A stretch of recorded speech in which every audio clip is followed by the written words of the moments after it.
Hi masters, మరియు మీకోసం ఛానల్కి స్వాగతం సుస్వాగతం. ముందుగా మన జగద్గురువైన బ్రహ్మర్షి పితామహ పత్రిజీ గారికి, మన గురుమాతకి నా ఆత్మ ప్రణామాలు మాస్టర్స్. ఓకే మాస్టర్స్, ప్రతిరోజు మన ఛానల్లోని ధ్యానం, స్వాధ్యాయం, సజ్జన సాంగత్యం జరుగుతుంది మాస్టర్స్. అలాగే జూమ్ సెక్షన్లో పాల్గొన్న మాస్టర్లకి, యూట్యూబ్లో చూస్తున్న మాస్టర్లకు కూడా ధన్యవాదాలు తెలుపుకుందాం. ఓకే మాస్టర్స్, ఈరోజు మన ఛానల్కి సీనియర్ పీరియడ్ మాస్టర్ గారైన లక్ష్మీ సుజాత గారు విజయవాడ నుంచి వచ్చారు. మేడం గారిని సాదరంగా ఆహ్వానించుకుందాం. ఈరోజు మేడం చెప్పబోయే టాపిక్ పరివర్తన సందేశం. ఈ గొప్ప బుక్ మాస్టర్స్. ఇది ఈ ఆత్మజ్ఞానం అందించడానికి మేడం గారికి వెల్కమ్ చెప్దాం మాస్టర్స్. నమస్తే మేడం, వెల్కమ్ మేడం. ముందుగా గురుదేవులైన మన జగద్గురు గురుదేవులైన బ్రహ్మర్షి పితామహ సుభాష్ పత్రి గారికి నా పాదాభివందనాలు. నా తల్లిదండ్రులకు, ఆధ్యాత్మిక తల్లిదండ్రులకు, మహాదేవుడికి, అగస్త్య మహర్షికి, లోపముద్రాదేవికి, హనుమంతుల వారికి అందరికీ హృదయపూర్వక పాదాభివందనాలు. వారి చైతన్యం, వారందరూ వచ్చి ఇక్కడ క్లాసు సాక్షిభూతంగా ఉండి వారి చైతన్యంతో మనం చైతన్యం అనుసంధానం అవ్వాలని కోరుకుంటున్నాను. వారందరి ఆశీర్వాదంతో ఈ క్లాసు శుభప్రదంగా జరగాలని కోరుకుంటున్నాను. ఓకే మేడం, వినపడుతుందా? బాగానే ఉందా? ఓకే. మనం బుక్ చెప్పుకుంటున్నాం కదా, పరివర్తన సందేశం ఫ్రమ్ ఆస్ట్రేలియా. ఆస్ట్రేలియా నుండి అంటే ఎక్కడైనా తెలుసుకోవచ్చు, ఎక్కడైనా పరివర్తన చెందవచ్చు. కానీ ఆ మేడం వాడెవరు, నిన్న మిస్ అయిన వాళ్ళు కొంతమందికి ఇవాళ నిన్నటిది సింపుల్ గా చెప్పేస్తాను.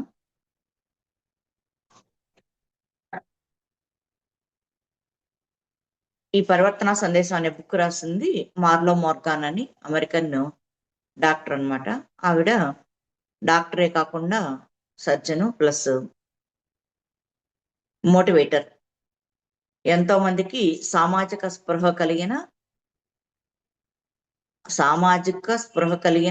ఒక మంచి మోటివేటర్ అనమాట. ఆవిడ చాలా క్లాసులు చెప్తూ ఉంటుంది. ఆవిడ అన్ని చోట్లకి వెళ్ళి స్పీచెస్, సంభాషణలు చేస్తూ ఉంటుంది. సంభాషణ అనకూడదు, ఉపన్యాసాలు ఇస్తూ ఉంటుంది. ఆ క్రమంలోనే ఆవిడకి ఆస్ట్రేలియన్ ఒక అతను ఫోన్ చేస్తాడు. ఫోన్ చేసి, మీరు మా ఆస్ట్రేలియాలో కొంతకాలం గడపాలి, మీ సేవలు మాకు అందించాలి అని చెప్పని అతను కోరుకుంటాడు. కోరుకుంటే నేను చూసి చెప్తాను అని చెప్పని అంటుంది. అప్పుడు ఆవిడ సింహావలోకనం అవుతుంది. నేను అతను ఇక్కడ ఆస్ట్రేలియా చాలా దూరం కదా, అయినా సరే నేను ఎందుకు వస్తానని చెప్పాను అని ఆలోచిస్తుంది అనమాట. అప్పుడు నాకు చిన్నతనం నుండి ఆస్ట్రేలియా అంటే ఒక రకమైన లోపల నుంచి ఆ పదం వినంగానే స్పందన వస్తుంది. ఎక్కడ దొరికినా చదువుతాను, చేస్తాను.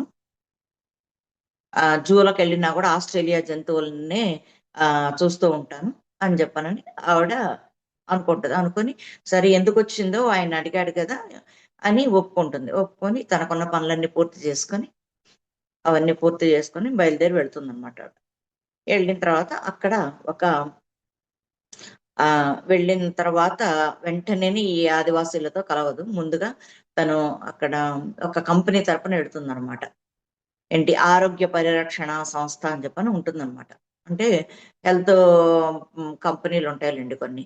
అవి ఏం చేస్తాయంటే వాళ్ళందరినీ, చుట్టుపక్కల వాళ్ళందరినీ గ్యాదర్ చేసి హెల్త్ చెకప్లను పెట్టి వాళ్ళకి సంబంధించిన పరికరాలు, మందులు అవన్నీ అమ్ముకుంటూ ఉంటారు. వాటిని ఆరోగ్య పరిరక్షణ సంస్థలు అంటారు. ఆ తరపున వెళ్ళి పనిచేస్తుంది అనమాట.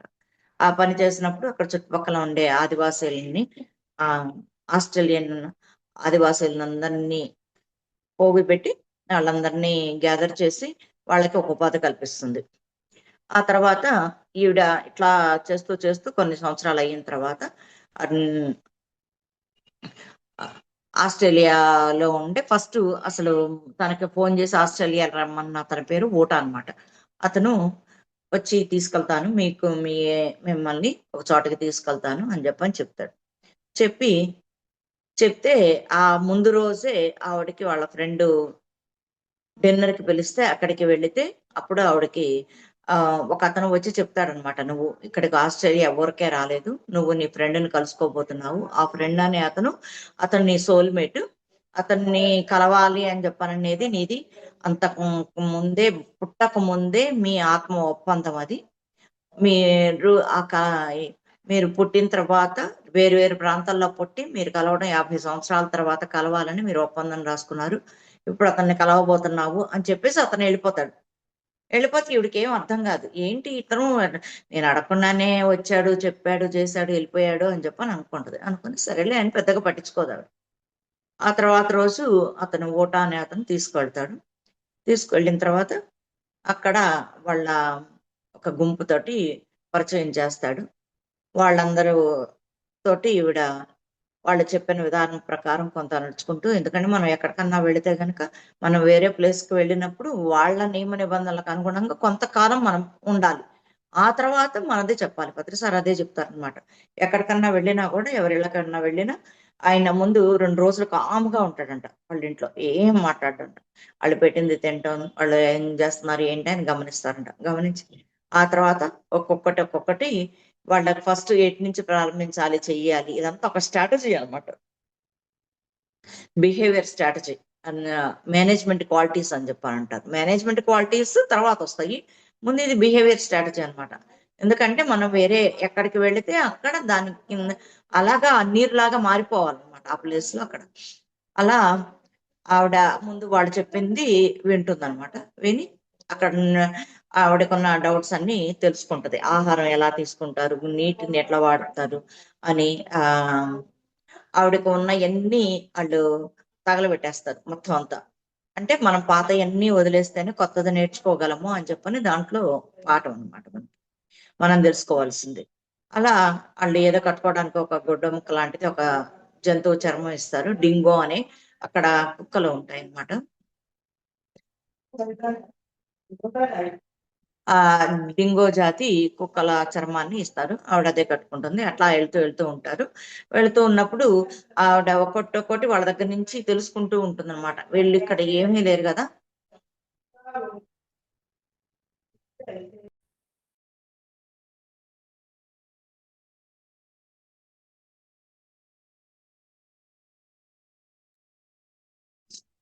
అలా వాళ్ళు ఆ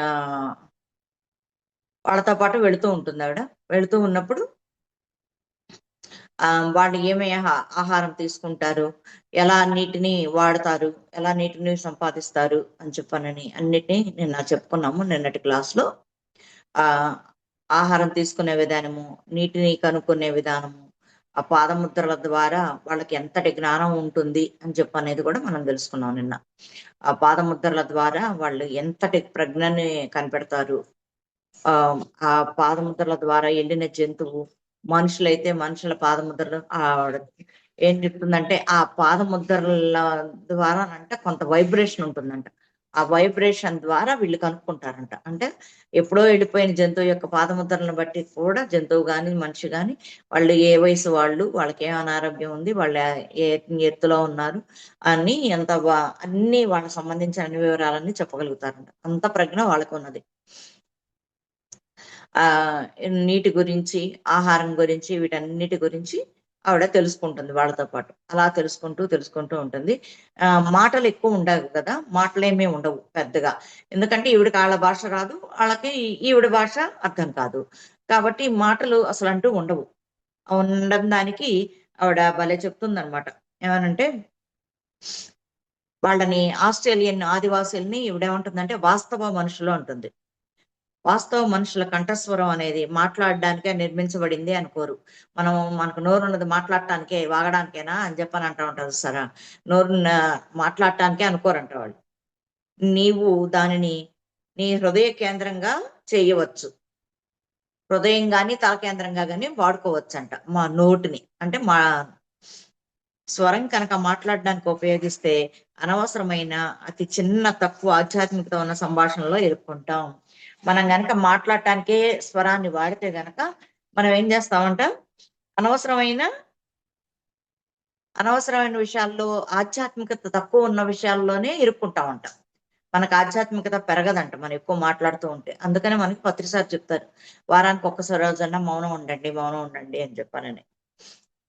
ఆ మౌనం ఉండడం వల్ల మన ఆధ్యాత్మికత పెరుగుతుంది. స్వరం అనేది దేనికి వాడాలి అంటేనంట, పాడటం కోసం, ఉత్సవం కోసం, స్వస్థత కోసం. ఈ మూడింటి కోసమే వాడాలంట స్వరాన్ని. మాట అనేదాన్ని దేనికి వాడాలంటే, పాడటానికి, డాన్స్ చేయడానికి, పాట పాడుతూ డాన్స్ చేయడానికి, ఉత్సవం చేసుకోవడానికి. అంటే మనం ఎప్పుడన్నా ఫంక్షన్ చేసుకోవడానికి చెప్పాలి కదా, చెప్తేనే కదా ఎవరికైనా తెలిసేది. దానికి స్వస్థత కోసం, ఇతరులకి స్వస్థత చెయ్యడానికి. అంటే వాళ్ళ చేతి మీద, వాళ్ళ అనారోగ్యకరంగా ఉన్న ప్రదేశం మీద చేతులు పెట్టి దేవుణ్ణి ప్రార్థించాలి కదా, వీళ్ళకి స్వస్థత చేకూరాలి, చెయ్యాలి అని చెప్పాలని. దానికోసమే వాడాలంట. దేనికోసం? స్వస్థత కోసం, ఉత్సవం కోసం, పాటల కోసం. ఈ మూడింటికే వాడాలంట స్వరాన్ని. ప్రతి ఒక్కరిలో ఎన్నో నైపుణ్యాలు ఉన్నాయి, కానీ అందరూ పాడగలరు. అందరికి బాగా, కొంతమంది బాగా పాడతారు, కొంతమంది స్వరం బాగుంటుంది. కానీ అందరూ పిచ్చో ఇచ్చో ఏదో కొంతతో చక్కగా పాడగలరు. అందరూ పాడగలరు. మనం గనక పాడలేకపోతే, నేను పాడలేను, నా గొంతు బాగోదు అనుకుంటే, మనలో ఉండే గాయని అనే ఒక క్వాలిటీ ఉంటుంది కదా, దాన్ని కించపరిచినట్లు అవుతుంది. మనో సంభాషణను అభివృద్ధి చేయడం కోసం నాతో పని చేసినప్పుడు నా మనసులోనూ తలలోనూ దాచుకోవాల్సిన విషయం ఉంది అనుకున్నంత వరకు అది పని చేయదని నేను తెలుసుకున్నాను.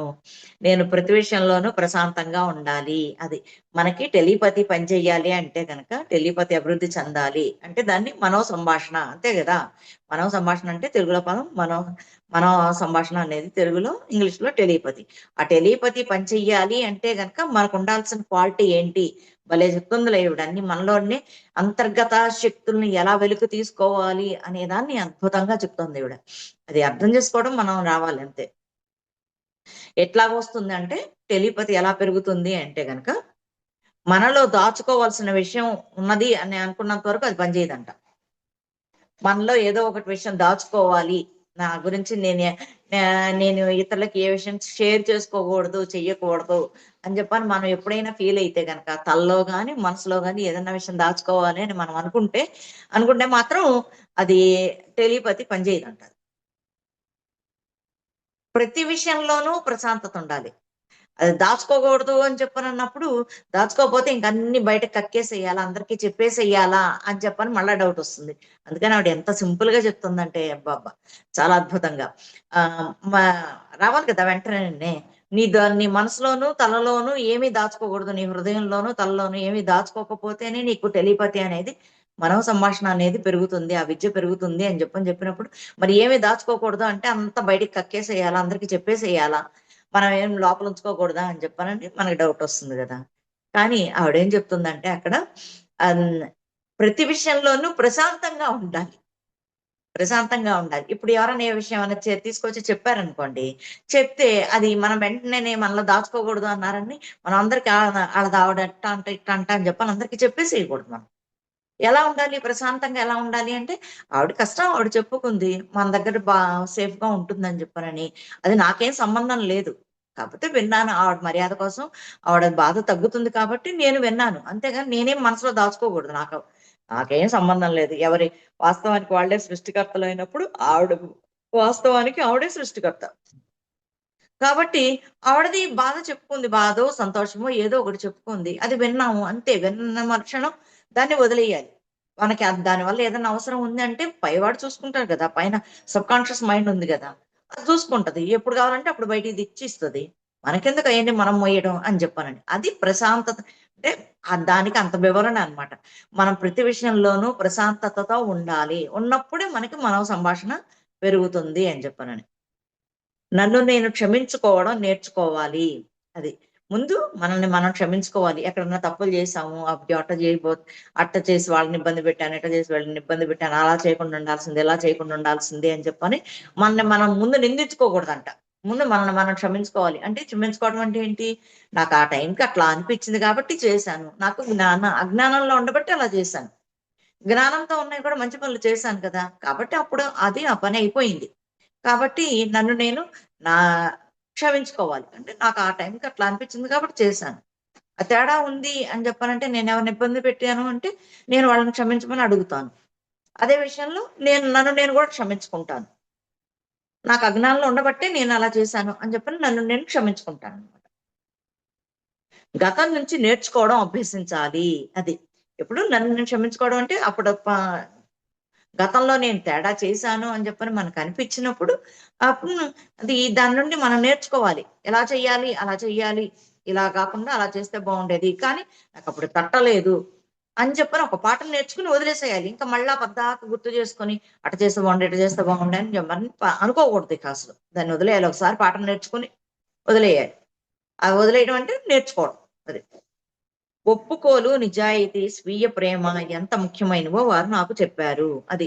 ఒప్పుకోలు అంటే మనం అక్కడ తప్పు చేశామని ఒప్పుకోవాలన్నమాట. నాకు అజ్ఞానంలో ఉన్నాను కాబట్టి నేను చేశాను, ఒప్పుకుంటాను. అంతే. నిజాయితీగా ఉండాలంట పైగా. నిజాయితీగా అంటే అవును నేను తెలియకే చేశాను. అది తప్పే జరిగింది. కొంతమందికి నష్టం జరిగితే జరుగుండొచ్చు. అని నిజాయితీకి ఒప్పుకోవాలంట. స్వీయ ప్రేమ. అదే టైంలో మనల్ని మనం ప్రేమించుకోవాలి. నాకు ఈ శరీరం ఉండబట్టే గదా! నేను ఉండబట్టే గదా! ఇంత జ్ఞానం నేర్చుకుంటున్నాను, చేస్తున్నాను, ఇంతమందికి పంచగలుగుతున్నాను అని చెప్పనని మనం ఇవన్నీ విషయాలు ఆళ్ళ దగ్గర నేర్చుకుందంట ఆవిడ. దీని వలన నేను మిగిలిన వారితో అదే విధంగా వ్యవహరించగలుగుతాను.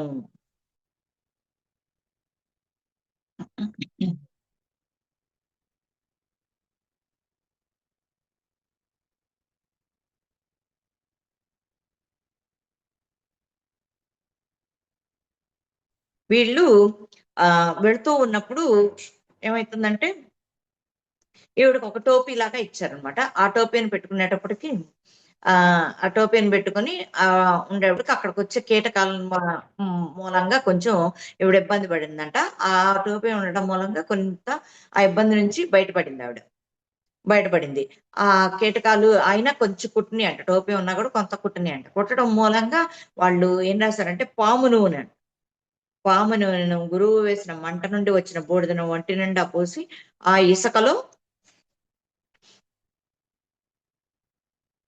ఆ ఇసకలో దొర్లించారు. అది ఆ చిన్న చిన్న పురుగులు రాకుండా నిరోధించింది. ఒక హాస్యకత్తి రూపంలో నడవటం బానే ఉంది గానీ, తల చుట్టూ తిరుగుతున్న కీటకాలు, చెవులలో ఏదో పాకుతున్న భావన నాకు నరకానికి దగ్గరలో ఉన్నట్టు అనుభవం కలిగింది. అది. ఎప్పుడు వాళ్ళేం చేశారంటే ఆహ్, దాన్ని ఆవిడకి ఈవిడ సిటీ నుంచి వచ్చింది గదా! నాగరిక ప్రపంచం నుంచి వచ్చింది గదా! ఇంకా లోపల బాడీ క్లీనింగ్ అవ్వలేదన్నమాట. క్లీనింగ్ ప్రాసెస్ జరగల. ఆవిడ మైండ్ పరంగా అన్నీ తెలుసుకుంటూ ఉంది, చేస్తూ ఉంది గానీ, బాడీకి కూడా క్లీనింగ్ అవ్వాలి. అందుకనే మనకు చెప్తారు. మనం ఏదైనా ఉన్నత స్థాయికి వెళ్ళాలంటే గనక అన్ని బాడీస్ క్లీన్ అవ్వాలి.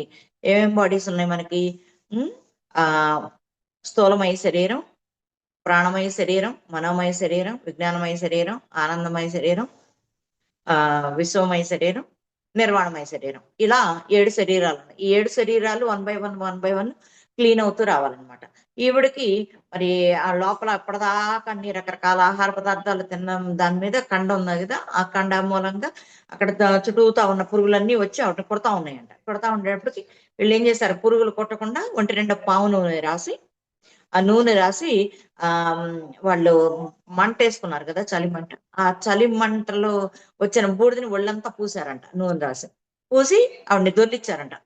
ఆ నేలలో దొర్లిచ్చారంట. దొర్లిచ్చేటప్పటికి మొత్తం అంతా ఒళ్ళంతా ఆ నూనె రాసి బూడిద పూసి దొర్లిచ్చారు. దొర్లిచ్చేటప్పటికి ఆవిడ కొంచెం ఆ కీటకాల నుండి కొంచెం ఇబ్బంది తగ్గిందంట. కొద్దిగా తగ్గింది. కానీ అయి వస్తానే ఉన్నాయంట. పురుగులు వస్తానే ఉన్నాయంట.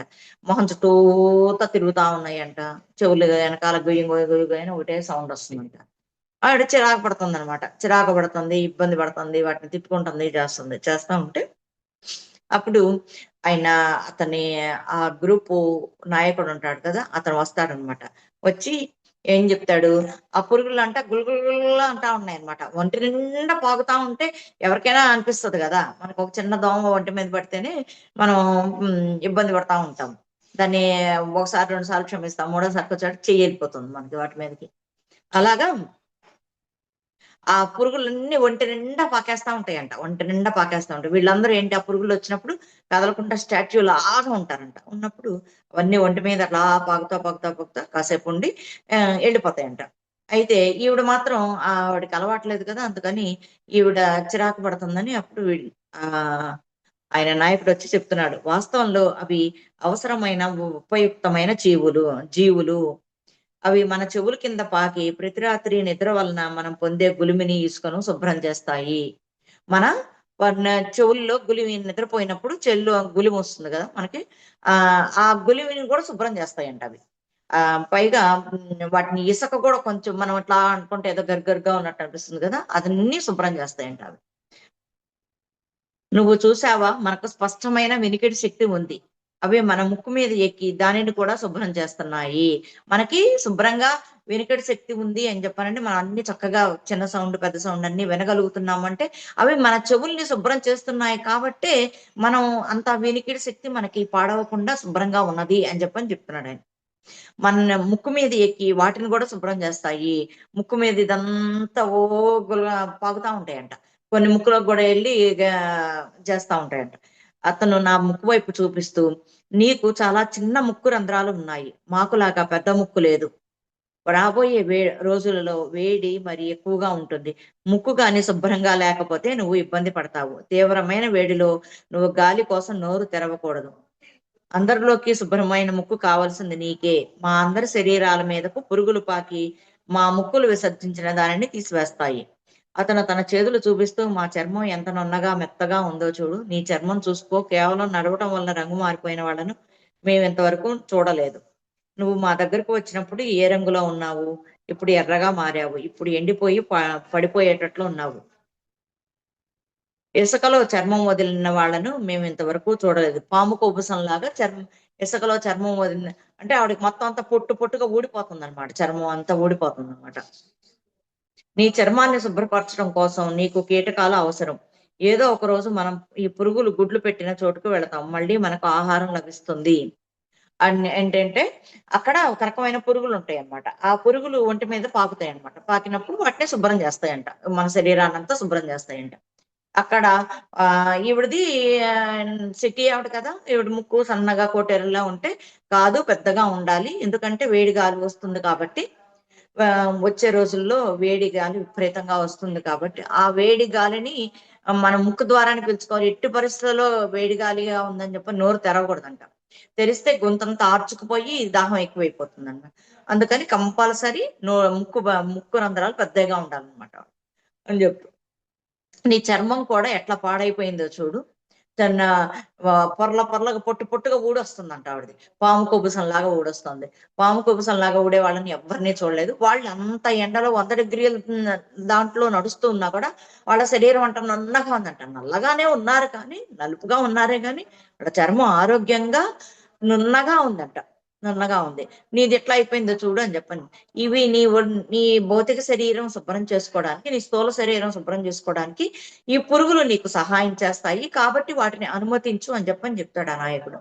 అప్పుడు ఈవిడ సరే అని ఒప్పుకుంటుంది. ఒప్పుకున్నప్పుడు ఇంకా ఒప్పుకొని సరే అంటుంది. అన్నప్పుడు అవి వచ్చి అట్లా నిలబడిపోతుంది అనమాట. నిలబడిపోయినప్పుడు అవన్నీ ఒంటి మీద అంతా పాకుతాయి. పాకినప్పుడు ఆ అంత పాకిన ఎంతైనా మనం యాక్సెప్ట్ చేయడానికి కొంచెం ఎంతో కొంత నిరోధంగా ఉంటది కదా. దాన్ని మనం ఎలా అధిగమించాలి, మనకి కాని పరిస్థితి, మనం పూర్తిగా యాక్సెప్ట్ చేయలేని పరిస్థితి వచ్చినప్పుడు మనం దాన్ని ఎలా అధిగమించాలి అంటే మనకు ఒక ఇమాజినేషన్ లోకి వెళితే దాన్ని మనం అధిగమిస్తాము అని చెప్పని ఎంత బాగా చెప్తుందో.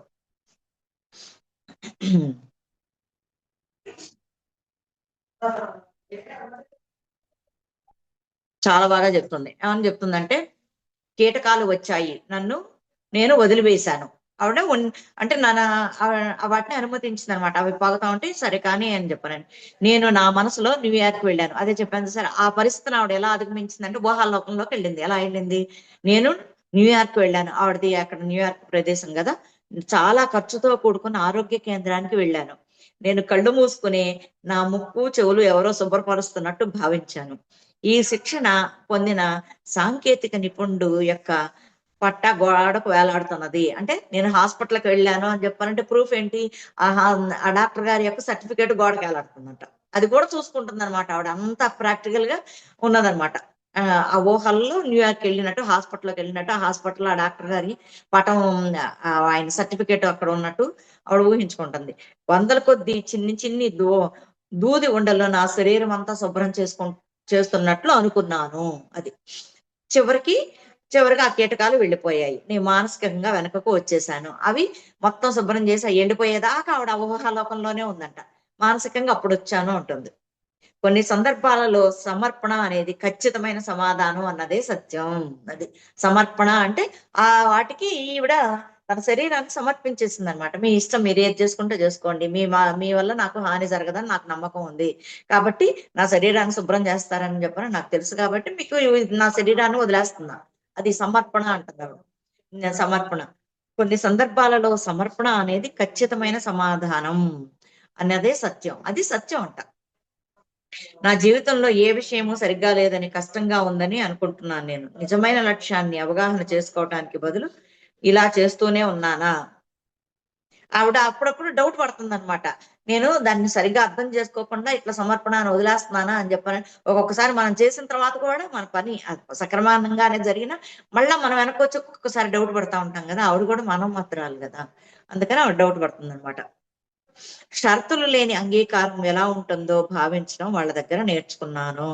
ఆఖరికి ఏమనొచ్చిందంటే ఆవిడ, నేను మళ్ళీ వాస్తవంలోకి భయపెట్టించే అర్థం లేకుండా అందంగా ఉన్నానని భావించాను. అంటే ఆయన చెప్పాడు కదా! నీ చర్మం అంతా ఊడిపోయి, పాము కుబుసంలాగా ఊడిపోయి, రంగు మారిపోయి ఎట్లా ఉన్నావో, పెళుసు పెళుసుగా ఉన్నావు అంటే, అప్పుడు ఆవిడ చెప్తుందనమాట. నేను అందంగా ఉన్నానని నేను భావిస్తున్నాను. నన్ను ఈ ప్రజలు యథాతథంగా స్వీకరించారు. నేను ఎట్లా ఉన్నా కూడా నన్ను ఆళ్ళంతా డిఫరెంట్, నల్లగా ఉన్నారు. మనకి వాళ్ళు ఆడుగా కనపడితే వాళ్ళకి మనం ఆడుగా కనపడతాం కదా! అయినా సరే వాళ్ళు స్వీకరించారు. వాళ్ళు నన్ను అద్భుతంగా, అనితరంగా, కలుపుగోలుగా భావించేటట్లు చేశారు. అంటే వాళ్ళు అట్లా నన్ను అంగీకరించారు. అనితరంగా, అద్భుతంగా. షరతులు లేని అంగీకారం ఎలా ఉంటుందో వాళ్ళ దగ్గర నేర్చుకుందంట. ఈవిడ ఎన్నెన్ని విషయాలో నేర్చుకుంటుంది అక్కడికెళ్ళి వాళ్ళ దగ్గర. వాళ్ళని అందుకనే ఆవిడంటుంది వాస్తవ మనుషులు అంటుంది ఆవిడ. ఈవిడ కవిత్వం వచ్చేసిందనమాట అక్కడికెళ్ళేటప్పటికి. గోడ మీది అద్దమా ఇది చెప్పు, అందరిలోకి ఎవరు అసలు తెలుపు? తెలుపనే ఎవరు అని అడుగుతుంది. ఇక్కడ ఆభరణాలు గురించి చెప్తుందనమాట. మనం ఆభరణాలంటే ఏంటి? బంగారు నగలు, బట్టలు ఇవి కదా మనం వేసుకునేది ఆభరణాలు. ఆ ఆభరణాల వాల్యూ ఎవరో కడతారు. ఇప్పుడు నా దగ్గర 10 గ్రాములు ఒక 50 గ్రాముల నక్లెస్ ఉందనుకోండి. 50 గ్రాముల నక్లెస్ ఉంటే ఇప్పుడు మనం కొన్నప్పుడు అంతుంది. ఇప్పుడు బంగారం రేట్ ఎంతుంది అని చూసుకొని ఇంతుంది అని చెప్పంటాం. అంటే మన వాల్యూ, మన దగ్గర ఉన్న ఆభరణాల వాల్యూ ఎవరో వాటిని నిర్ణయిస్తున్నారు. ఇంతుంది, అంతుంది అని చెప్పనని. ఎంతుంది అని చెప్పని నిర్ణయిస్తున్నారనమాట. కానీ అక్కడ వాళ్ళేమంటున్నారంటే అక్కడ సహజంగా పూసిన పువ్వు గాని, ఒక తీగ గాని మెడలో వేసుకుంటారోళ్ళు.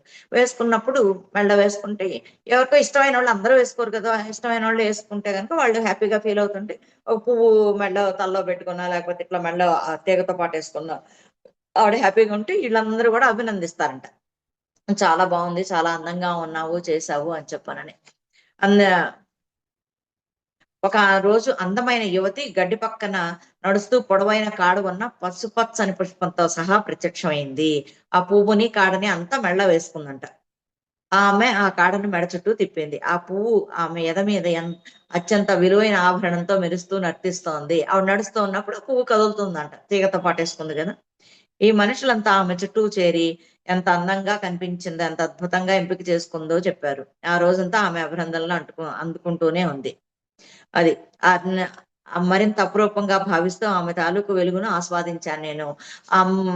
వాళ్ళు అభినందిస్తూ ఉంటే గనక వాళ్ళ కళ్ళల్లో వెలుగొస్తుంది గదా! ఒక రకమైన వెలుగు. అది ఈవిడ గూడా గమనించిందంట. ఆవిడ ఆనందించడమే కాకుండా ఆవిడ చూసి ఈవిడ గూడా ఆస్వాదించిందంట. ఆస్వా అదే చెప్తుంది ఆవిడ. ఏంటంటే మనకి దగ్గర ఉన్నాయి ఆభరణాలు గాని ఏవైనా సరే మనము వాటిని వేరే వాళ్ళు నిర్ణయిస్తారు. పైగా వాటికి జాగ్రత్త కోసం అని చెప్పారని మనము ఇన్సూరెన్స్ కడతాము. ఇప్పుడు మనకి ఇండియాలో నగలకి ఇన్సూరెన్స్ లేదు. కానీ కొన్ని కొన్ని దేశాల్లో ఇన్సూరెన్స్ కడతారనమాట. ఒక నగ ఉందనుకోండి, ఆ నగకి మేము ఈ నగ కొనుక్కున్నాము అని చెప్పని దానికి కొన్న సర్టిఫికేట్ అదంతా అక్కడ చూపించి బ్యాంక్ వాళ్ళకి చూపిస్తే వాళ్ళు దానికి ఇన్సూరెన్స్ అని చెప్పని దాని వాల్యూ కడతారు అనమాట. వాల్యూ కట్టి దానికి ఇంత ఇన్సూరెన్స్ కట్టాలి అని చెప్పని చెప్తారు. అది కడతా ఉంటే కనుక ఒకవేళ అది దొంగిలింపబడ్డా చేసినా కూడా వాళ్ళు అది ఇస్తారనమాట. మనం ఇప్పుడు బండికి కానీ కారుకి కానీ అలా ఇన్సూరెన్స్ చేసుకుంటాం, ఆభరణాలు కూడా అలా ఇన్సూరెన్స్ చేసుకుంటారంట. అదంతా ఆవిడ గుర్తొచ్చింది అనమాట. ఎడారిలో ఆ రోజు ముగిసే సమయానికి ఆ యువతి ఆ పువ్వును నేల మీద ఉంచి దానిని నేల తల్లికి సమర్పించింది. అంతే కదా, పొద్దున వేసుకుంది, మళ్ళీ సాయంత్రం ఏమిటికి ఎండలో నడిచేవాడికి అదంతా ఎండిపోయింది కదా, దాన్ని నేలకి సమర్పించేసిందంట. మళ్ళీ తీసి నేలలో పెట్టిందంట. పెట్టి దానికి అభినందనలు తెప్పించిందంట. దాని లక్ష్యాన్ని నెరవేర్చింది. ఆమె ఎంతో కృతజ్ఞతతో ఆ రోజంతటిని తన జ్ఞాపకాలతో నిక్షిప్తం చేసింది. ఆకర్షణీయమైన వ్యక్తి అని అది నిర్ధారించింది. ఆ పువ్వు మూలంగా ఆవిడ ఆకర్షణీయమైన వ్యక్తి అని చెప్పనని ఆ పువ్వు నిర్ణయించిందంట. అక్కడ సహజంగా ఉండేది, మళ్ళా మధ్యలోకి వెళ్ళిపోయింది. అయినా సరే ఆ పువ్వు ఆవిడ్ని అందమైన స్త్రీగా ఆవిడ భావించింది అనమాట. ఆ పువ్వు మూలంగా ఆమె నగలకు అర్థం ఉంది, మన నగలకు ఆర్థికమైన విలువ ఉంది. అది ఆవిడ వేసుకున్న నాకు ఒక పువ్వుతో, కాడతో ఉన్న పువ్వుని వేసుకుంటే ఆవిడ దానికి అర్థం ఉంది. అది మళ్ళా మట్టిలోకి వెళ్ళిపోయినప్పుడు దాని జన్మ లక్ష్యం నెరవేరిందని, నాకు ఉన్న కాసేపు నాకు ఆనందాన్ని ఇచ్చావు, చేశావు, నాకు ఒక విలువనిచ్చావు అని చెప్పాలని ఆవిడ కృతజ్ఞత తెలిపిందనమాట. ఈ ప్రపంచంలో ఎవరికో తమ విలువ కట్టే పద్ధతి సరికాని చోటులో ఉందని నేను నిర్ధారించుకున్నాను. అది మనకు విలువ మనమే ఇచ్చుకోవాలి కానీ వేరే వాళ్ళు ఇవ్వకూడదు అని చెప్పని, ఎవరి చేతుల్లో పెట్టకూడదు అని ఇవిడ తెలుసుకుందనమాట.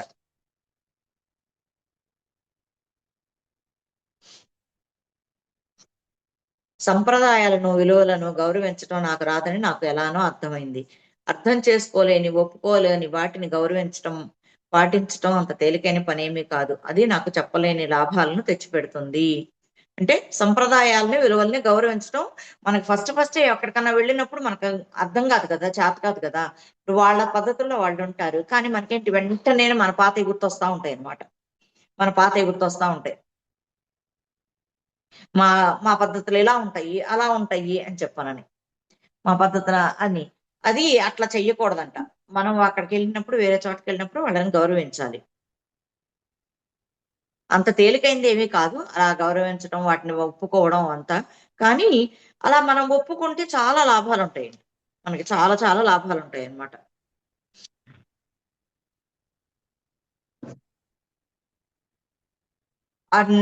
ఇక్కడ వాళ్ళు ఒక రకమైన పులుసు తయారు చేస్తారంట. ఆ పులుసు చాలా బాగా ఉంటుందంట.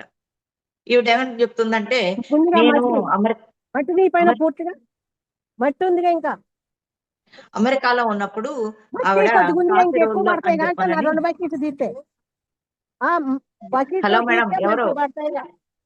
మేడం? మ్యూట్ లో పెట్టుకోండి, మ్యూట్ లో పెట్టుకోండి ఎవరు కానీ. మేడం నేను చేస్తున్నానులేండి, నేను చేస్తాను. Okay okay. మన ఆహారాన్ని కూడా మనం దాన్ని ఎంత గొప్పగా చూడాలో చెప్తుందన్నమాట ఈవిడ. ఒక అద్భుతమైన వంటకం తయారు చెయ్యాలి అంటే గనక ఎంత కష్టమో ఈవిడ చెప్తుందన్నమాట. ఎట్లాగో అంటే గనక ఈవిడ మిస్సెస్ అమెరికా అని చెప్పి మిస్సెస్ అమెరికా కార్యక్రమంలో పాల్గొన్నదంట. అంటే మనకి miss universe, miss America, miss India, miss Andhra Pradesh అట్లా ఉంటాయి కదా మనకి. అలాంటి వాటిల్లో పాల్గొన్నప్పుడంట అందం ఒక్కటే కాదు, చాలా విషయాల్లో పోటీలు ఉంటాయంట. అట్లాగే ఈవిడ మిస్ అమెరికా పోటీలో పాల్గొన్నప్పుడు ఒక వంటకం తయారు చేయాల్సి వచ్చిందంట. కాసిరోల్ అనే ఒక వంటకం అంట, అమెరికా వంటకం. అది వండటానికి, అది వండాలని, అది కూడా ఒక భాగం అంట. ఆ మిస్ అమెరికా అనే దాంట్లో ఒక భాగం అంట ఆ కాసిరోల్ అనే తయారు చేయటం కూడా. మనకి ఎక్కడెక్కడ విషయాలని చెప్తుంది ఈవిడ. అయితే ఆ కాసరోలు అనే వంటకం అద్భుతంగా చేస్తే దానికి కొన్ని పాయింట్లు ఉంటాయంట అక్కడ. దాన్ని మిస్ అమెరికా దానికి కొన్ని ఆ పాయింట్ల కోసం చెప్పని ఈవిడ ఆ వంటకాన్ని తయారు చేసుకోవడానికి 14 రోజులు అదే వరుసనే తిన్నదంట. చూడండి అసలు మనం 2 రోజులు 3 రోజులు వరుసనే ఒకే కూర తినాలంటే ఎంత ఇబ్బంది పడతాము. కానీ ఆవిడలో ఉండే ఆ పట్టుదలే అక్కడికి రప్పించింది ఆవిడ్ని. ఆ కాసరోలు అనే వంటకం 14 రోజులు తిన్నదంట ఆవిడ. ఆ ఆ వంటకం తయారు చేయడంలో వాళ్ళ పిల్లలు కూడా సహాయం చేశారంట. మా చేసే ప్రతి పనిలోనూ ఆధ్యాత్మిక అన్వేషణ ఇమిడి ఉంటుంది. కనుక వాళ్ళలో ఒక పరివర్తన చెందిన వారి విలువల విధానాన్ని ఈ పులుసు సూచిస్తుంది అని నేను అడిగినప్పుడు నేను ఆశ్చర్యపోలేదు. వాళ్ళు తయారు చేసిన పులుసులో కూడా ఆధ్యాత్మికత ఉందంట.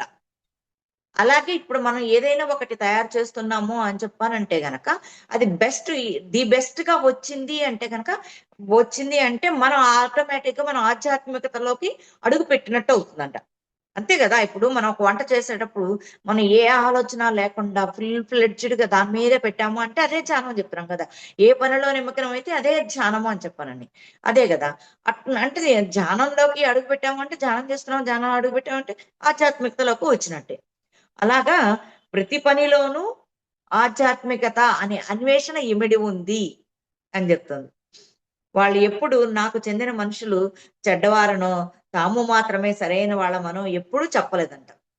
ఆళ్ళు ఎప్పుడు ఎవరిని ఎంచట్లేదంట. మనకు చెప్తారు కదా! నో జడ్జ్‌మెంట్, నో కామెంట్ అని చెప్పానని.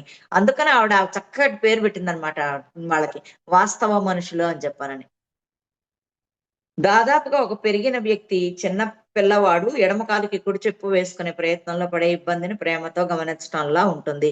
వాళ్ళు ఎలా స్వీకరిస్తున్నారు అని చెప్పానంటే గనక ఎవ్వరిని ఏమి ఎంచట్లేదు. కానీ ముందు వాళ్ళు ఎలా గమనిస్తున్నారంటే చిన్న పిల్లలు ఒక్కాలది ఒక్కాలకేసుకుంటారు కదా! వేస్తున్నప్పుడు ఏం చేస్తాం మనం ముందు గమనిస్తాం. గమనించి వీడు చిన్నోడు కదా అని చెప్పని ఒక నవ్వు నవ్వుకొని ఆ తర్వాత సజెస్ట్ చెప్తాం కదా!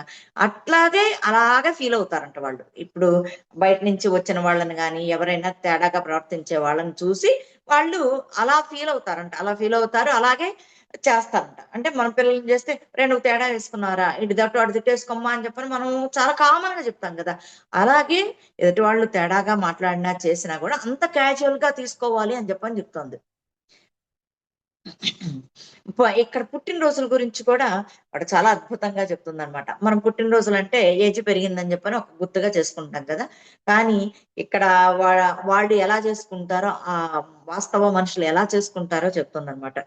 మే పుట్టినరోజు కేకుల గురించి రుచికరమైన ఐస్ క్రీమ్ వంటి వాటి గురించి మాట్లాడుకుంటాం మనం. సహజంగా అదే గదా! వాళ్ళు కేక్ మీద చేసే ఐసింగ్ గురించి ఇచ్చిన వివరణ ఎంతో ఆసక్తికరంగా ఉంది. అది 100 సంవత్సరాల పరివర్తన చెందిన వారిది. ఇంకొకటేంటంటే, మనం ఉన్నతంగా అయినప్పుడు గత సంవత్సరం కంటే ఈ సంవత్సరం ఉన్నతమైన, వివేకమైన వ్యక్తిగా మారితే ఉత్సవం చేసుకుంటాం. ఆ విషయం నీకు తప్ప వేరే వాళ్ళకి ఎలా తెలుస్తుంది? అందువల్ల నువ్వు మాత్రమే మిగిలిన వాళ్ళకి ఉత్సవం ఎప్పుడు జరపాలో తెలియజేయాలి. అంటే ఇప్పుడు మనం ఏం చేస్తాం పుట్టినరోజో, లేకపోతే పెళ్ళో, పారటమో చెప్పని చేసుకుంటాం గదా! ఒక సెలబ్రేషను. కానీ వాళ్ళేం చెప్తున్నారంటే, నువ్వు సెలబ్రేషన్ ఎప్పుడు చేసుకోవాలి? నువ్వు ఏదన్నా పని సాధించినప్పుడు. అంటే ఉన్నతంగా అయినప్పుడు. నువ్వు ఒక పనిని టార్గెట్ పెట్టుకొని అది సాధించినప్పుడు ఇది చేసుకోవాలి. సెలబ్రేషన్ చేసుకోవాలి. ఉన్నతంగా అయినప్పుడు, వివేకవంతమైన వ్యక్తిగా మారినప్పుడు. అంటే ఇప్పుడు ఎవరైనా 10 మంది మాట్లాడుతూ ఉన్నారనుకోండి. మాట్లాడుతూ ఉన్న ఏదన్నా సమస్యతో ఇబ్బంది పడుతున్నప్పుడు మనకేదన్నా థాట్ రిలీజ్ అయ్యింది. అది మనం వాళ్ళకి చెప్తే వాళ్ళు అది పాటించి వాళ్ళు లబ్ధి పొందారనుకోండి. అప్పుడు మనం ఏమవుతాం? మనం వివేకవంతమైన వాళ్ళమే కదా! ఆ సమస్యని మనం సాధించి, ఆ సమస్యని గురించి ఆలోచించి దాని పరిష్కారం చెప్తే మనం వివేకవంతమైన వాళ్ళమే కదా! అట్లా మనం వివేకవంతమైన వాళ్ళం అయినప్పుడు, లేకపోతే మనం ఉన్నతంగా ఎదిగినప్పుడు మాత్రమే మనం సెలబ్రేషన్ చేసుకోవాలి అని చెప్తున్నారంట వాళ్ళు. అప్పుడు అది ఇప్పుడు నేను ఒక దాంట్లో నేను క్లాస్ బాగా చెప్పానని నాకనిపిచ్చింది. అది అందరూ చెప్పారు. అప్పుడు నాకు తెలిసిన వాళ్ళందరితోటి నేను సెలబ్రేషన్ చేసుకోవాలి. వాళ్ళకెట్లా తెలుస్తుంది సెలబ్రేషన్ చేసుకోవాలని? అంటే అప్పుడు నీకు నువ్వే చెప్పుకోవాలి అని చెప్తున్నారాళ్ళు. ఏమనంటే ఇప్పుడు అంతే కదా! నేను చెప్తేనే నాకు క్లాస్ బాగా వచ్చింది అని నేను చెప్తాను కదా! దానికి సందర్భంగా నేను సెలబ్రేషన్ చేసుకుందాం ఇవాళ మనము అని చెప్పని మన ఫ్రెండ్స్ అందరిని పిలుచుకొని సెలబ్రేషన్ చేసుకోవాలంట. అదే వాడు సింబాలిక్‌గా చెప్తుంది. ఆ విషయం నీకు తప్ప వేరే వాళ్ళకి ఎలా తెలుస్తుంది అని క్వెషన్ ఏస్తుందావిడ. ఇప్పుడు మనం ఏదైనా సాధించామంటే నీకే తెలుస్తుంది. వేరే వాళ్ళకి ఎలా తెలుస్తుంది? అంటే అందువల్ల నువ్వు మాత్రం మిగిలిన వాళ్ళకి ఉత్సవం ఎప్పుడు జరుపుకోవాలో తెలియజేయాలి. ఎప్పుడు జరుపుకోవాలో ఉత్సవం తెలియజేయాలి అని చెప్తున్నారు. అంటే మనం సెలబ్రేషన్‌లు మనం అలాంటప్పుడే చేసుకోవాలి. అది కూడా నువ్వే చెప్పుకోవాలి. నా ఇంట్లో నేను ఒకటి ఇవాళ నా పుట్టినరోజు లేకపోతే మా పిల్లాడి పుట్టినరోజు అని చెప్పని మనం పిలుస్తాం కదా, అలాగే నేను దీంట్లో సాధించాను, నా ఒక పని సక్సెస్ఫుల్ గా అయ్యింది, దాని సందర్భంగా మనము సెలబ్రేషన్ చేసుకోవాలి అని చెప్పాను. మనకి ఇది పత్రి సార్ ఎప్పుడో చదివారు కాబట్టి ఆయన ఏం చేశారంటే, మనం ఇప్పుడు గమనిస్తే ఆయన చేసిన పనులన్నింటినీ గమనిస్తే మనకు అర్థం అవుతుంది అనమాట. మనం జానమహా చక్రానికి ఎంతో కష్టపడతాం, ఎంతో చేస్తాం, చేసిన తర్వాత ఏం చేస్తున్నారు, దాన్ని సక్సెస్ఫుల్ గా జరిగిందని సక్సెస్ఫుల్ మీట్ అని చెప్పానని ఒకటి పెడుతున్నారు మనకి. చాలా చోట్ల పెట్టుకుంటున్నాం అది. ఇప్పుడు హైదరాబాద్ లో పెడతా ఉంటారు, అన్ని చోట్ల ఎవరికి తెలిసిన చోట వాళ్ళు ఒక ప్రోగ్రామ్ అయిపోయిన తర్వాత సక్సెస్ఫుల్ మీట్ అని చెప్పని పెట్టుకుంటున్నాం. అంటే ఏంటి, అక్కడ దాంట్లో పని చేసిన వాళ్ళందరినీ అభినందించుకోవడం, మనం ఇంత బాగా చేసాము, చెందాము అని చెప్పానని మనకు మనం సెలబ్రేట్ చేసుకోవడం అనమాట. అంటే ఈ పుస్తకం నాకు ఇప్పుడు, నేను ఇప్పటికీ ఒక 4-5 క్లాసులు చేశాను ఇది, ఈ బుక్. కానీ నాకు ఇప్పుడు వచ్చింది ఐడియా నాకు, అంటే చెప్తూ ఉంటే వస్తూ ఉంటాయి అనమాట. అదే సెలబ్రేషన్స్ అని చెప్పానంటే, నేను ఏంటి సెలబ్రేషన్ మనకు మనమే చెప్పుకుంటేనే తెలుస్తుంది, నాకు ఐడియా వచ్చింది. కానీ ఆ సెలబ్రేషన్ అనేది ఎలాగో అంటే, పత్రిసారి మనకి తెలియకుండానే ఈ విషయం ఇట్లా అని స్పష్టంగా చెప్పకుండానే మన చేత ఆచరణ చేయించాడు. నిజంగా పత్రిసారికి ఒకసారి హ్యాట్స్ ఆఫ్. అసలు చాలా మన చేత అన్ని ఆచరణ చేయించాడండి. ఎప్పటి నుంచో ఉన్నవన్నీ కూడా మన చేత ఆచరణ చేయించాడు ఆయన. అది ఎట్లా అని చెప్పకుండా చేయించాడు. అసలు అందాక ఎందుకు చాలా తర్వాత ఆయన వెళ్ళిపోయిన తర్వాత మనకు ఒక్కొక్కటి అర్థం అవుతుంది. యోగా మెడిటేషన్ డే అని చెప్పానని 21 అంటే ఆయన కనీసం ఒక 10 సంవత్సరాల నుంచి 21 నుంచే స్టార్ట్ చేస్తున్నాడు ఆయన. మనకి ఇప్పుడు ఆయన వెళ్ళిపోయిన తర్వాత 2 సంవత్సరాలు 3 సంవత్సరాలు అయిన తర్వాత ఎప్పుడో గవర్నమెంట్ వాళ్ళు అంతర్జాతీయ సంస్థ వాళ్ళు రిలీజ్ చేస్తే గానీ మనకు బల్బు వెలగల. కానీ మనం పత్రిసారి చెప్పారు, చేసుకుంటూ వెళ్ళిపోతున్నాం అంతే. కాకపోతే మనం నిజమైన శిష్యులం. కాకపోతే మనకు అర్థం అవ్వడానికి కొంచెం టైం పట్టింది. ఆయన ఏం చేస్తున్నాడంటే మన చేత పనులు చేయించుకుంటూ పోతున్నాడు అంతే. అది అర్థమైనాడు, అర్థం అవుతుందని. అలాగే ఈ సెలబ్రేషన్ అనేది కూడా అనమాట, చాలా వండర్ఫుల్ గా ఉంది. ఇది ఎప్పుడో పుస్తకం అయినా కూడా ఇప్పటికి కూడా పనికొస్తుంది చూడండి. అందువల్ల నువ్వు మాత్రమే మిగిలిన వాళ్లకు ఉత్సవం ఎప్పుడు జరపాలో తెలియజేస్తావు. ఇప్పుడు నేను దీనిని గుర్తుంచుకోవాల్సిన విషయం అనుకున్నాను, నాకు అర్థమైన విషయం. అది ఈ బీడు భూముల్లో కూడా దృఢమైన గింజలు గట్టి తోలుతో లభించేవి. వర్షం కురిసినప్పుడు అవి మొలకెత్తి అక్కడ నేల స్వరూపాన్ని మార్చివేసేవి. అసలు కొన్ని రోజుల లోపే పూలు తమ ఉనికి చక్రాన్ని పూర్తి చేసుకునేవి. గాలి విత్తనాలను వ్యాపింపజేసేవి. మళ్ళీ నేల గట్టిగా మారేది. చాలా పొదలు మందు నూనెలున్న ఆకులతో ఉండేవి. అవి బ్యాక్టీరియా వచ్చినప్పుడు నివారించడానికి ఉపయోగపడేవి. అంటే ఇక్కడ అక్కడ దొరికే మొక్కల గురించి, గింజల గురించి చెప్తుందన్నమాట ఆవిడ. ఇల్లు పెడుతూ ఉన్నప్పుడు కొన్ని గింజలు కనపడితే కనుక కొన్ని గింజలు ఏరుకుని కొన్ని గింజలు అలా వదిలేసేవాళ్ళంట. ఎందుకు అంటే కనుక మరలా ప్రకృతి వర్షం పడ్డప్పుడు చేసినప్పుడు అవి మొలకెత్తడానికి అని చెప్పానని.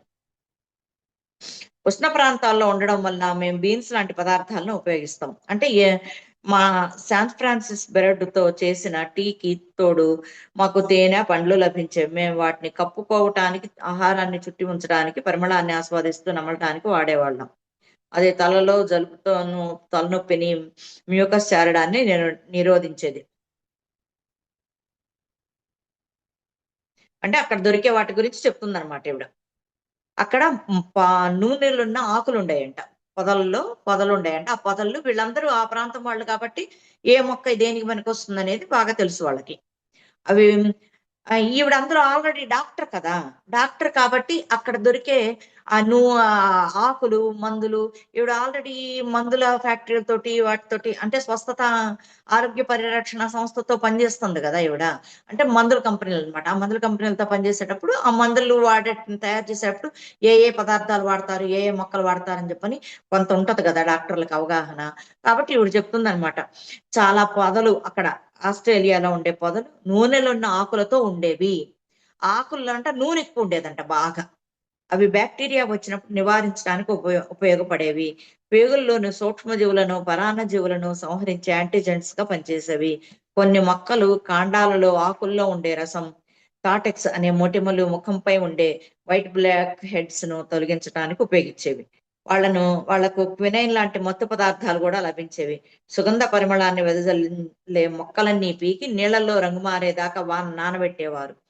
అప్పుడు ఛాతీ మీద వెన్ను మీద రుద్దేవాళ్ళు. అక్కడ ప్రకృతిలో దొరికే దాన్ని దేన్ని వదిలేవాళ్ళు కాదు. కాకపోతే ఏంటంటే ఇవన్నీ ఈవిడ ఆల్రెడీ డాక్టర్ కాబట్టి కొంత ప్రకృతితో ఆకులతో సంబంధం ఉంది కాబట్టి అక్కడ దొరికే ఆకుల్ని దేనికి వాడతారని చెప్పని చెప్తుందనమాట. వాళ్ళు కూడా అనంటే వాటిని అట్లా వాడతారంట, వాళ్ళు ఆల్రెడీ వాడతారంట. కొన్ని ఆకుల్ని తీసి నలిపేసేసి ఆ ఛాతీకి ముక్కుకి వాటికన్నిటికి రుద్దుతారంట. ఎవరైనా బాగా ఓవర్ హీట్ గా జ్వరంగా ఉన్నప్పుడు ఏదైనా బ్యాక్టీరియా ఫామ్ అయిపోయిందేమో అని చెప్పనండి వాటిని ఆకులతో వచ్చిన నూనెని రుద్దేవాళ్ళంట. మనకు కూడా చెప్తారనమాట. ఏంటి బాగా జ్వరం వచ్చి హై ఫీవర్ లో ఉందనుకోండి, విపరీతమైన హై ఫీవర్ లో ఉంటే గనక కాళ్ళు చేతులు బాగా మండిపోతా ఉంటే అప్పుడు నూనె మర్దం చేయమని చెప్తారు. నూనె కొబ్బరి నూనె తీసుకొని కాళ్ళకి బాగా చేతులకి కాళ్ళకి రాయమని చెప్తారు. ఇంకా గొప్పది ఏంటంటే ఆ నీళ్లు ఆ నూనెని కొంచెం చేతిలో వేసుకొని దాంట్లో 2 చుక్కలు నీళ్లు వేసి రుద్దుతారు అనమాట. బాగా రుద్దితే అది తెల్లటి పేస్ట్ లాగా వస్తుంది. నాకు అది అర్థమయ్యేది కాదు, మా నాన్న అట్లా చెప్పేవాళ్ళు అనమాట. నూనెలో కొంచెం నీళ్ళు వేసి రుద్దమ్మాయి అని చెప్పానంటే అట్లా రుద్దితే పేస్ట్ లాగా వచ్చేది అనమాట. అది రుద్దితే ఇంకా తొందరగా పనిచేస్తుందంట. సో భలే ఉంటదండి, తెల్లటి పేస్ట్ లాగా వచ్చేసేస్తుంది అది. అది రుద్దితే చాలా బాగా తొందరగా పనిచేస్తుందంట. ఛాతీ మీద కొన్ని మొక్కలంట నీళ్ళల్లో వేస్తే రంగు మారేవంట. ఆ రంగు మారేదాకా అట్లా నానబెట్టి ఉంచేవాళ్ళంట. వాటిని వెన్ను మీద ఛాతీ మీద రుద్దేవాళ్ళు. వేడి చేసి ఆవిరి పీల్చేవారు. అట్లా చేయటం మూలంగానంట రక్త శుద్ధి జరుగుతుందన్నమాట. లింఫ్ గ్రంథులను ఉత్తేజపరిచి రోగ నిరోధక వ్యవస్థకి సహాయకారిగా పనిచేసేవి. అక్కడ మనం ఇప్పుడు విక్స్ అవన్నీ వాడుతున్నాం కదా, అట్లా పనిచేస్తాయి అన్నమాట కొన్ని మొక్కలు తెలుసుకుంటే. చిన్న విల్లో చెట్టు లాంటిది ఉంది, దానికి యాస్ప్రిన్ కి ఉండే లక్షణాలు ఉండేవి. అంటే నువ్వు యాస్ప్రిన్ దేనికి వాడతాం, కొన్ని ఎక్కువగా నొప్పులకి వాటికే కదా, జ్వరం వచ్చినప్పుడు అట్లా వాడతాం కదా. ఆ ఆకుల్ని తింటే యాస్ప్రిన్ లాగా పనిచేస్తుందంట. లోపల అసౌకర్యంగా ఉన్నప్పుడు, తెగినప్పుడు, విరిగినప్పుడు వచ్చే నొప్పికి చిన్న చిన్న నరాల కీళ్ల పట్టి వేతకు నొప్పికి ఉపయోగించేవాళ్ళు. అక్కడ ఆకుల్ని వాళ్ళు ఏదైనా కాళ్ళ నరాలు బెండికినట్టున్నా లేకపోతే వాపు వచ్చిన ఇరిగిన వాటినన్నిటిని దాని కింద వాడేవాళ్ళంట. చర్మ సంబంధమైన వాటిల్లో కూడా అది విల్లో అని చెప్పనని ఒక మొక్క ఉందంట. విల్లో అనే మొక్క, దానికి వాడతారంట. ఆ ఎముకలు ఇరిగినప్పుడు గాని, నరాలు వాచినప్పుడు గాని, కీళ్ళకి పట్టి వేతలా గాని అట్లా వేసేవాళ్ళంట. విరోచనాలకు వాడే బెరడులు, దగ్గుమందుగా ఉపయోగించే జిగుర్లు ఎన్నో ఉన్నాయి. ఇప్పుడు బెరడు అంటే ఏంటి, మనం దాల్చిన చెక్క ఉన్నది కదా, దాల్చిన చెక్క బెరడే కదా అది. ఆ బెరడుని మనము చాలా వాటికి వాడతాం. దాల్చిన చెక్క మనకి ఆహార పదార్థాల్లో వాడతాం, జ్ఞాపక శక్తికి వాడతాము, మళ్ళీ ఏమైనా అరుగుదలకు వాడతాము. కొంచెం టీలో చిన్న పెసరంత ముక్కేసుకుంటే టేస్ట్ మారుతుంది, అరుగుదల పెరుగుతుంది. అట్లా ఎన్నో ఉన్నాయి అన్నమాట. ఇవన్నీ ఆవిడ కొంత తెలుసు కాబట్టి ఆవిడ వివరంగా చెప్తోంది అనమాట. జిగుర్లు అన్నారు, దగ్గు మందుగా ఉపయోగించే జిగుర్లు. మనకి వేడి చేసి బాగా దగ్గు వస్తుంది అనుకోండి, విపరీతమైన దగ్గు వస్తుంది అనుకోండి, ఆ దగ్గు వచ్చినప్పుడు కటోరా గొద్దం తాగండి అని చెప్పంటారు. అంటే కటోరా సబ్జా గింజలు వేసి బయట అమ్ముతా ఉంటారు. సుగంధ పాల వేళతో ఒక డ్రింక్ లాగా తయారు చేస్తారు అనమాట. అట్లాగే ఆ కటోరా అనేది మనం అమ్ముతారు. ఆ జిగురు అనేది తెచ్చి మనం నీళ్ళలో వేసుకుని నానబెడితే అది నానిపోతుంది. దాన్ని తాగితే కనుక మనకి ఓవర్ హీట్ తగ్గిపోతుంది అనమాట. హీట్ మూలంగా వచ్చిన దగ్గు అది ఆవిడ అదే చెప్తోంది. దగ్గుమందుగా ఉపయోగించే జిగురులు ఎన్నో ఉన్నాయి అక్కడ. మొత్తం ఇది ప్రత్యేకమైన ఆదివాసి తెగ చాలా ఆరోగ్యవంతమైనది. టైఫాయిడ్ జ్వరం వచ్చినప్పుడు దాని బ్యాక్టీరియా నుంచి రక్షించుకొని చైతన్యం పొందడానికి వాళ్ళు కొన్ని పూల రేకులను, మలేరియా టైఫాయిడ్ వచ్చినప్పుడు కూడా కొన్ని పూల రేకులు తింటే తగ్గిపోయాయంట. చూడండి, మనం వందలు ఖర్చు పెడతాం, వేలు ఖర్చు పెడతాం మనం. వాళ్ళు హ్యాపీగా ప్రకృతిలో దొరికే చేస్తున్నారు. అందుకనే వాళ్ళకి డబ్బులు పని లేదు, బట్టల పని లేదు.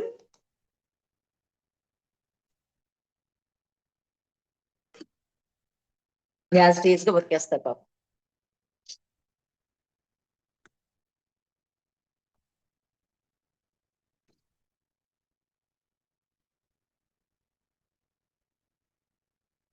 ఆధునిక వైద్యం ఇంకా ఇంకోటి చెప్తుంది ఇక్కడ. ఏపిల్స్ అని చెప్పని, ఏపిల్స్ అనే ఒక మొక్క ఉందంట. అడవి కంగారు ఏపిల్స్ విశిష్ట లక్షణాలు కనుగొన్నారు. ఆధునిక వైద్యం దీనిని గర్భనిరోధక మాత్రల్లో స్టెరాయిడ్ గా వాడతారంట. అంటే అడవి కంగారు నుంచి ఏపిల్స్ అని అక్కడ దొరికే ఒక జంతువులు అనమాట. ఆ జంతువుల నుండి కొన్ని రసాయనాలు వస్తాయంట. వాటిని గర్భనిరోధక మాత్రల్లో వాటిల్లో వాడుతూ ఉంటారంటే ఇక్కడ మందుల కంపెనీల వాళ్ళు అని చెప్తుంది. ప్రపంచంలో తేబడే కొత్త జీవులు ఆహ్వానింపబడి ప్రేమించబడి ప్రణాళికబద్ధకంగా ఉండటానికి ఖచ్చితమైన ఒక బిడ్డ జన్మించడం అంటే వాళ్ళు ఒక సహచర ఆత్మ భూమికి చెందిన శరీరాన్ని కల్పించడం. మనం పిల్లలు పుట్టడం అంటే మన వంశాభివృద్ధి అని చెప్పని అనుకుంటాం అనమాట. మన వంశాభివృద్ధి మన హ్యాపీనెస్ కి కొంచెం ఒక సింబాలిక్ గా అని చెప్పని అనుకుంటాం. కానీ వాళ్ళు ఏమంటారంటే భూమికి సహచర ఆత్మ అంట, మనకు కాదు సహచర ఆత్మ. వాళ్ళు భలే చెప్తున్నారు. మనకు సహచర ఆత్మగా నాకు తోడుంటారు అని చెప్పని మన పిల్లలు మనకు తోడుంటారు చేస్తారని చెప్పని మనం అంటాం కదా. కానీ వాళ్ళు మాత్రం ఏమన్నారు, భూమికి ఇంకో ఆత్మనిస్తున్నాము, సహచర ఆత్మ ఇస్తున్నాము. ఆ సహచర ఆత్మ ఇవ్వడానికే శరీరాన్ని కల్పిస్తున్నాం, అంటే ఇంకో బిడ్డని ఇస్తున్నాము అని. ఈ శరీరాలు మన సమాజంలో జరిగేదానికి విరుద్ధంగా ఎప్పుడు ఏ లోపాలు లేకుండా ఊహించబడతాయి. అంటే ఏంటంటే ఆ బిడ్డ పుట్టేటప్పుడు వీళ్ళు అంత చక్కగా ప్రార్థిస్తారంట. ఏమని? ఆ సమాజానికి విరుద్ధంగా కాకుండా ఏ లోపాలు లేకుండా ఉండాలని చెప్పని ఆ బిడ్డ రావాలి అని చెప్పనని వాళ్ళు ప్రార్థిస్తారంట. ఆ ప్రార్థన కూడా ప్రేమ పొందని బిడ్డ కోసం అవుతుంది, కానీ గర్భస్రావానికి గురైన బిడ్డ కోసం కాదు. మానవునికి ఎన్నుకున్న ఆత్మలన్నీ గౌరవించబడాలి. అంటే ఇప్పుడు ఒక స్త్రీ గర్భిణీతో ఉన్నప్పుడు ఆ పొట్ట మీద చెయ్యి పెట్టి మంచి ఆత్మ భూమి మీదకి రావాలి, చెయ్యాలి అని చెప్పనని మనం ప్రార్థన చేయాలన్నమాట. అదే గర్భస్రావం అయిపోతే ఇంక దానికోసం ప్రార్థించరంట వీళ్ళు. గర్భస్రావం అయిపోతే కనుక ఇంక వదిలేస్తారంట దాన్ని. ఎందుకు అని చెప్పానంటే ఒక మానవ శరీరాన్ని ఒక ఆత్మ ఎంచుకోవాలంటే మనకి తెలిసిందే కదా, బోల్డంత సబ్జెక్ట్ ఉంది కదా. ఎన్నో కోటాను కోట్ల ఆత్మలు క్యూలో ఉంటే ఆ పరుగు పందెంలో ఆ వాటిల్లో ఎన్నుకొని వచ్చిన వాళ్ళం మనం ఇక్కడికి అంత గొప్ప ఆ ధైర్యంగా తీసుకున్నాం జన్మ. అందుకని వాళ్ళకి అదే చెప్తుంది, మానవ ఉనికిని ఎన్నుకున్న ఆత్మలన్నీ గౌరవించబడాలి. అంతే కదా. మన శరీరం తీసుకున్నామంటే ఒక ఆత్మ తీసుకుందంటే ఆ ఆత్మ గౌరవించబడాలి, అంతేగాని వాళ్ళని తిట్టి తిమ్మి చేయకూడదు. అనవసరంగా పుట్టింది, అనవసరంగా చేశారు అని చెప్పనని మనం అనుకోకూడదంట. గౌరవించబడాలి. వాళ్ళకు ఉండాల్సిన ప్రాముఖ్యత వాళ్ళకు ఉంటుంది. వాళ్ళు దేనికో పుట్టారు, వాళ్ళు ఏదో పని చేయటానికి చెందటానికి, మనకు సంబంధం లేదు కదా. కాబట్టి ప్రతి ఆత్మ గౌరవించబడాలి, మానవ ఉనికిని ఎన్నుకున్న ఆత్మ పిండంలోకి ప్రవేశించే ముందు అది దాని ఉనికి గల లోకానికి చలనం ద్వారా తెలియజేస్తుందని వాళ్ళు నమ్ముతారు. వాళ్ళ దృష్టిలో మృత శిశువు అంటే ఆత్మ లేని ఇల్లు లాంటిది. ఒక ఆత్మ అంట మన గర్భంలోకి వచ్చినప్పుడు అదేం చేస్తుందంటే తన వైబ్రేషన్ ద్వారా ఆ ఉన్నత లోకాలకి సమాచారం పంపిస్తుందంట. అంటే వీళ్ళు మనకి ఇప్పుడు నాలెడ్జ్ ఎక్కువైంది, మనకు ఆత్మజ్ఞానం తెలిసింది కాబట్టి మనం ఏం చేసుకుంటాం, మనం దాన్ని మన భాషలో చెప్పుకున్నాం. ఏంటి, ఇప్పుడు ఒక ఆత్మ దీంట్లోకి వచ్చింది అనుకో, పూర్ణాత్మత అనుసంధానంలో ఉంటుంది కదా. ఉన్నప్పుడు ఏమవుతుంది, ఈ ఆత్మ ఇక్కడ పొందేయన్ని అక్కడికి పంపిస్తూ ఉంటుంది. అక్కడికి ఆ రెండిటికి లింక్ ఉంటుంది కదా, పూర్ణాత్మకి ఇక్కడున్న ఆత్మకి లింక్ ఉంటుంది కాబట్టి ఆ ఇక్కడ సమాచారం అక్కడికి పంపిస్తూ ఉంటుంది అని చెప్పని. అది అంటే ఇది రాసేటప్పుడు ఇది ఫస్ట్ లో మనకు అర్థం కాదు, కానీ మనకి ఇప్పుడు కొంత నాలెడ్జ్ తెలిసింది కాబట్టి మనకు అర్థం అవుతుంది. ఆత్మ పిండంలోకి ప్రవేశించే ముందు అది దాని ఉనికి గల, అంటే ఎక్కడి నుంచి ఏ లోకాన్ని నుంచో వచ్చింది కదా, ఉనికి గల లోకానికి చలనం ద్వారా తెలియజేస్తుందని వాళ్ళు నమ్ముతారు. అంటే తను కదులుతూ చేస్తూ చెందుతూ ఉన్నప్పుడు అక్కడ పూర్ణాత్మ దాన్ని చూసి దీని చలనాన్ని వీటన్నిటిని చూసుకుని తెలుసుకుంటూ ఉంటుంది అన్నమాట.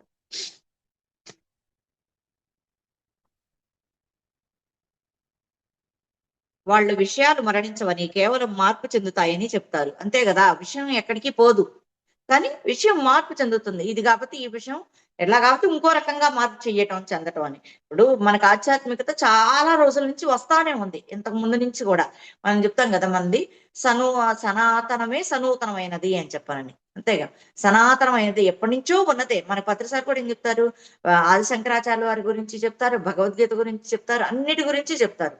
అంటే అది సనాతనమైంది, సనాతనమైన విషయమే. ఆధ్యాత్మికత అనేది కూడా ఒక విషయమే, కానీ ఆ విషయం ఎక్కడికి పోదు, కానీ కొంచెం మార్పులు చెందుతుంది అన్నమాట. విషయాలు మరణించవని, కేవలం మార్పు చెందుతాయని చెప్తారు. మానవ శరీరాలు తమ శ్వాసకు ఆధారమైన మొక్కలకు ఆహారంగా ఉండడం కోసం తిరిగి నేల మీదకు ఎలా తిరిగి వెళ్తాయో చెప్తారు. మానవ శరీరాలంట మనము ఈ భూమిని, మన శరీరాన్ని అసలు ఏ విషయాన్ని వదలటం లేదండి వీళ్ళు, అన్ని విషయాలు చెప్తున్నారు మొత్తం A to Z. మానవ శరీరాలంట ఎందుకు వెళ్తున్నాయి అంటే భూమిలోకి ఎందుకు వెళ్తున్నాయి అని చెప్పానంట, మొక్కలకి అక్కడ ఉండే జీవులకి సూక్ష్మ జీవులకి ఆహారం కావడానికే వెళ్తున్నాయంట. ఎంత బాగా చెప్తున్నారు. మానవ శరీరాలు తమ శ్వాసకు ఆధారభూతమైన మొక్కలకు ఆహారంగా ఉండడం కోసం.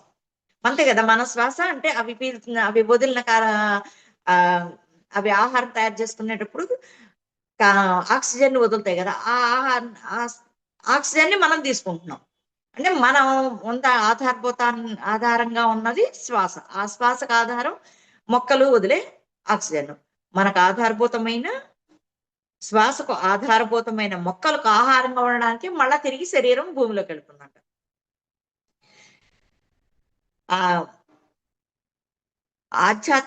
అత్యధిక సంఖ్యాబలం ఉన్న మా అమెరికన్ల కన్నా మానవ జీవితానికి అవసరమైన పరమ విలువైన ఆక్సిజన్ అణు గురించి వీళ్ళే ఎక్కువ ఎరుకుతూ ఉన్నారని. అది మనం ఏమనుకుంటున్నాము, మనం ఎన్నో ప్రయోగాలు చేశాము, చెందాము ఆక్సిజన్ గురించి. మనిషి శరీరంలో ఆక్సిజన్, నైట్రోజన్, కార్బన్ డైఆక్సైడ్ ఎన్ని ఉంటాయి ఏంటి అని చెప్పని మనకి చాలా విషయాలు తెలుసు అని చెప్పని, మనిషి గురించి చాలా విషయాలు తెలుసు అని చెప్పని మనం అనుకుంటున్నాము. కానీ ఆవిడ అదే చెప్తుంది అనమాట, ఆక్సిజన్ గురించి వీళ్ళే ఎక్కువ ఎరుకుతూ ఉన్నారు, మనకంటే వీళ్ళకే ఎక్కువ విషయాలు తెలుసు అని చెప్పాను. అరణ్యాలలో లభించే ఆహారం తీసుకోవటంలో ముఖ్యమైనది ఏంటంటే సరైనదేదో సరికానిదేదో వాళ్ళు గుర్తిస్తారంట. అక్కడ ఎక్కడన్నా కంక్లూడ్ చేస్తాను. అక్కడ ఎక్కడన్నా కూడా కొంచెం విషపూరితమైన మొక్క ఉంటే గనక మొత్తాన్ని వాళ్ళు నిరోధించరంట. దాంట్లో అవసరమైన మొక్క మాత్రమే, అవసరమైనదే తీసుకొని విషపూరితమైన దాన్ని తొలగించేసేసి అవసరమైనది తీసుకుంటారు అనమాట. ఇప్పుడు మనకి చిన్న సింపుల్ ఏంటంటే జిల్లేడు ఉందనుకోండి, ఆ జిల్లేడులో ఉండే ఆకులు మనకి నొప్పి ఉన్న చోట మనం కడితే గనక అది సెట్ అయిపోతుంది. అట్లా వాళ్ళకి చాలా విషయాలు తెలుసు అనమాట. వీళ్ళు చాలా చాలా విషయాల గురించి మాట్లాడుతూ ఉన్నారు. ఎవరంటే వీళ్ళు మనకి ఇందాక చెప్పుకున్నాం కదా, ఆదివాసీలు. ఎక్కడ? అమెరికాలో ఉండే ఆదివాసీలు. వాళ్ళు ఎందుకు చెప్తున్నారు అంటే గనక ప్రకృతిలో సమస్తం ఉన్నాయి, నీకు కావాల్సినవి అన్నీ ఉన్నాయి, వాటన్నిటి గురించి నువ్వు ఎరుకతో ఉండి వాటిని నేర్చుకుంటే గనక వాటిని నువ్వు చాలా సహజంగా బతకగలవు. నువ్వు దేనికి ప్రాముఖ్యత ఇవ్వక్కర్లేదు. నీకు కావాల్సినవన్నీ నువ్వు పెరగడానికి, ఎదగడానికి కావాల్సిన నీ ప్రకృతి ఏర్పాటు చేసిందని చెప్తున్నా. ఆ చెప్పడానికి ఎవరిని ఎంచుకున్నారు? అత్యాధునికమైన సమాజంలో ఉండే ఒక వైద్య వనితని ఎంచుకున్నారు. అదనమాట. ఓకే, ఈ అవకాశం నాకు ఇచ్చిన ఈ గ్రూప్ వాళ్ళందరికీ చాలా చాలా థ్యాంక్స్. ఓకే, రేపు 1వ తారీఖే కదండి, ఎల్లుండి చెప్పు. Thank you madam, thank you so much madam. For you మీకోసం మన ఛానల్కి వచ్చి ఎంతో గొప్ప ఆత్మజ్ఞానం అందించిన మాస్టర్లందరికీ, లక్ష్మీ సుజాత గారికి, చైతన్య లక్ష్మి గారికి ధన్యవాదాలు తెలుపుకుందాం మాస్టర్స్. అలాగే మాస్టర్స్ ప్రతినిత్యం ఎరుకతోటి ధ్యానం, స్వాధ్యాయం, సజ్జన సాంగత్యం చేద్దాం మాస్టర్స్. అందరి చేత చేద్దాం మాస్టర్స్. వైజాగ్కి మెగా పిరమిడ్ రావాలని పరమ గురువుల కోరిక, పత్రిగారి కోరిక, పత్రి మేడం కోరిక. మనం అందరు సంకల్ప ధ్యానం చేసి వైజాగ్కి మెగా పిరమిడ్ వచ్చేలా చేద్దాం masters. Thank you masters, thank you.